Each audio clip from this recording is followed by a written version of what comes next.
আগামী শুক্রবারে ইরান যুক্তরাষ্ট্রের আলোচনা হতে পারে। বুধবার এমন দাবি করেছেন মার্কিন প্রেসিডেন্ট ডোনাল্ড ট্রাম্প। তবে যুদ্ধবিরতির মেয়াদ নিয়ে রয়েছে ধোঁয়াশা। এরই মধ্যে এশিয়ার কয়েকটি দেশের জলসীমা থেকে ইরানের অন্তত 3টি তেলবাহী জাহাজ জব্দ করেছে মার্কিন বাহিনী।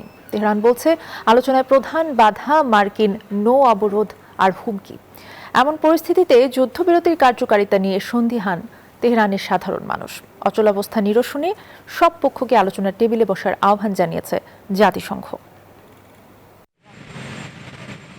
এবার ইরানের সঙ্গে শুক্রবারের মধ্যেই শান্তি আলোচনা শুরুর সম্ভাবনার কথা জানালেন মার্কিন প্রেসিডেন্ট ডোনাল্ড ট্রাম্প। তবে হোয়াইট হাউস বলছে যুদ্ধবিরতির কোনো নির্দিষ্ট সময়সীমা নেই। এর মেয়াদ কখন শেষ হবে সেই সিদ্ধান্ত নেবেন প্রেসিডেন্ট নিজেই। ওদের স্বপ্ন পূরণে পাশে থাকতে পেরে আমরা গর্বিত।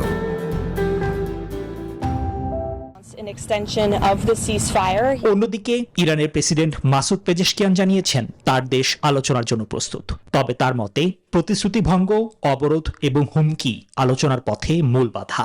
দেশটির পার্লামেন্ট স্পিকারও বলেছেন নৌ অবরোধ প্রত্যাহার না হলে হরমুজ প্রণালী খুলে দেয়া সম্ভব নয়। যুদ্ধবিরতির এই ঘোষণায় অবশ্য আস্থা রাখতে পারছেন না ইরানের সাধারণ মানুষ।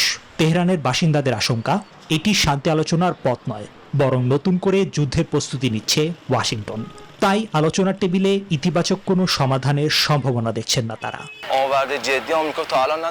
মার্কিন নীতিতে পরিবর্তন না এলে এই ধরনের আলোচনা কার্যত নিষ্ফল, আর সেই পরিবর্তন ঘটার সম্ভাবনা প্রায় নেই বললেই চলে। এমন পরিস্থিতিতে সব পক্ষকে সংযম দেখানোর আহ্বান জানিয়েছে জাতিসংঘ। আলোচনার মাধ্যমে একটি টেকসই ও স্থায়ী সমাধানে পৌঁছানোর উপর গুরুত্ব আরোপ করেছে সংস্থাটি। নিবির আমিন, নিউজ 24।